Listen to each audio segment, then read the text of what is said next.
These are the most brutal deaths in Transformers, Autobots edition. Number 5. Ratchet. After the Autobots saved humanity from Sentinel Prime and Megatron during the Battle of Chicago, a Black Ops CIA unit called Cemetery Wind was formed with the sole purpose of hunting down the remaining Decepticons. But in reality, they began hunting and destroying all Transformers. Despite saving Earth 3 times, the Autobots became prey, soon to be replaced by man-made robots built from Transformium. Once Optimus realized what was happening, he sent out a distress message to all of his surviving comrades, urging them to hide. Among those hiding was Ratchet, the Autobots' medic and one of Optimus Prime's most loyal followers. He managed to avoid humans for a while, but that was about to change.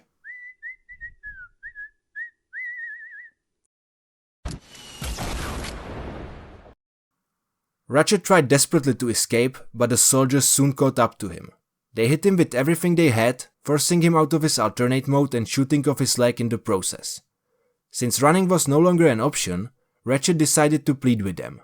He reminded the soldiers that he was an Autobot, a medic, a friend, and an ally to humanity. Unfortunately for him, Cemetery Wind was filled with soldiers who had lost loved ones during the Battle of Chicago. They hated all Transformers, regardless of what side they fought for. But that wasn't even the worst part. The unit had secretly been working with Lockdown, a merciless Cybertronium bounty hunter with no allegiance except to his employers, who sent him to Earth to track down and capture Optimus Prime. Lockdown used his face cannon to snipe Ratchet, brutally damaging the already injured Autobot. As Lockdown approached the dying medic, he made him an offer, revealed Prime's location, and he would spare his life. But believing Ratchet would betray Optimus only proved Lockdown's complete misunderstanding of Autobot loyalty. Of course, Ratchet refused, and because of that, Lockdown mercilessly tore out his spark, the life core of every Cybertronian. The remains of his body were taken by KSI, the company responsible for creating man-made Transformers. There, his body was melted down, with no respect for his heroism or sacrifice. Number 4. Ironhide. Ironhide was the Autobots' weapons specialist and one of the toughest Transformers overall. Because of that, he stood at the front line of nearly every battle, always risking his life for his brothers. When Optimus revived his old mentor Sentinel using the Matrix of Leadership, Ironhide became his closest bodyguard. You see, Sentinel was the only Transformer capable of operating the space bridge, an ancient Cybertronian technology designed to move Transformers and other objects across galaxies. In Megatron's hands, that power would almost certainly mean the end of humanity. And so, Ironhide protected Sentinel when the Dreads tried to capture him, willing to die for the former leader of the Autobots. What no one could have predicted was that his death would come from none other than Sentinel himself. In a shocking act of betrayal, Sentinel secretly forged an alliance with Megatron. Together, they planned to use the space bridge to pull Cybertron into Earth's atmosphere, using human slaves to finally rebuild their war-ravaged home. Sentinel pulled out his rust cannon and, like a coward, shot Ironhide in the back. Ironhide stood no chance against a surprise attack, especially from such a powerful weapon. Rust immediately spread across the Cybertronian's body like a disease. Basically, his entire body began to fall apart while he was still alive. Bumblebee was right beside him, but there was nothing he could do. He barely escaped with his own life, leaving Ironhide to die alone. The Autobots lost one of their greatest warriors in an absolutely unworthy way, brutally killed by his own brother in arms. After that, only one thing was clear: Sentinel must pay. Number 3. Sentinel Prime. During the final battle in Chicago, Optimus cut his way through countless Decepticons until he finally reached his former mentor. The two Primes clashed in a brutal sword fight. Unfortunately for Optimus, already exhausted from the battle, Sentinel was completely fresh.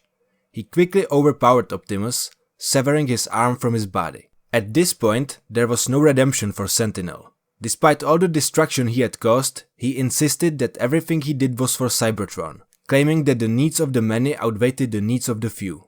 He felt no remorse. But as he raised his blade to deliver the final blow, Megatron suddenly appeared and shot him in the back. "That's right, bitch." You see, Megatron could never live in Sentinel's shadow. He wanted power for himself, and he was willing to let the Autobots win if it meant reclaiming leadership of the Decepticons.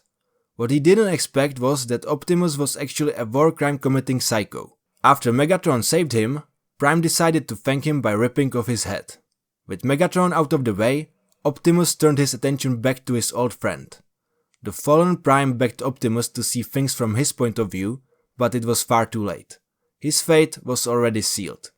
With a single headshot, Optimus ended Sentinel's life. But this actually wasn't the death that earned Sentinel a place in this video. In the new animated movie Transformers 1, Sentinel was arguably even worse, and, fittingly, received an even more brutal fate. In this continuity, Sentinel served as a chief advisor to the original 13 Primes, who led Cybertron's defense against a hostile techno-organic race known as the Quintessons.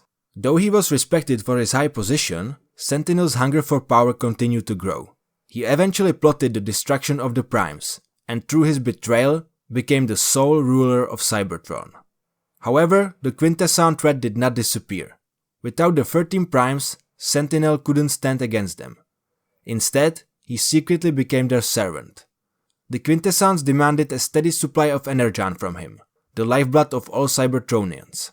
To satisfy them, Sentinel removed the transformation cogs from all future Cybertronians before they could fully come online, stripping them of the ability to transform and forcing them into energon mines. That way, Sentinel maintained power, but everything changed when Orion Pax and D-16, two simple miners who would later become Optimus Prime and Megatron, discovered Sentinel's treachery. They exposed him, igniting a rebellion against his rule. During the final confrontation, Sentinel was defeated. Orion wanted to spare his life, but D-16 wasn't satisfied with mercy. His spark burned with so much hatred that he was willing to turn on his friend Orion just to get revenge. With Orion out of the way, D-16 grabbed the huge transformer and with sheer force, he ripped Sentinel in half. That day, one villain died, and another was born. Number 2. Q, aka Wheeljack. Just moments before the Battle of Chicago ended, the Decepticons led by Soundwave and Barricade managed to overpower and capture 5 Autobots: Sideswipe, Mirage, Ratchet, Bumblebee, and Q.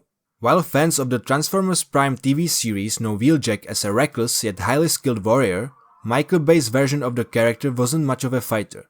Instead, Q was a kind-hearted inventor, always making sure his brothers were well equipped for battle. Unfortunately for the captured Autobots, the Decepticons decided to execute them, and Q was first in line. He tried to plead with his captors, reminding them that he was now their prisoner and no longer a threat. But as you might have already guessed, the Decepticons didn't care. Barricade stepped up behind Q and with 2 shots from his cannon, executed him on the spot.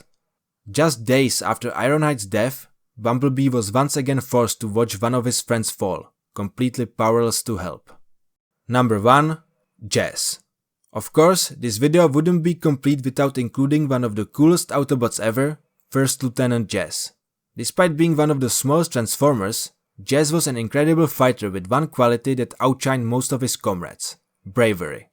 Unfortunately for him, that bravery would cost him his life. When Megatron arrived during the final battle of the original movie, the Autobots retreated, fully aware they were no match for the Decepticon leader while Optimus wasn't there.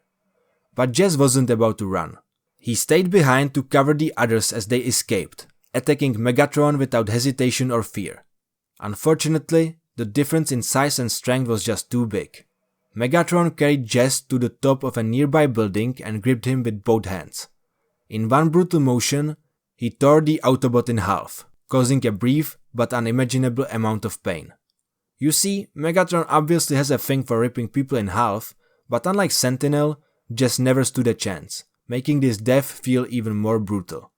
After the battle ended, Ratchet did everything he could to revive his friend, but the damage was far too severe. The passing of Jazz marked the first Autobot death since the fall of Cybertron.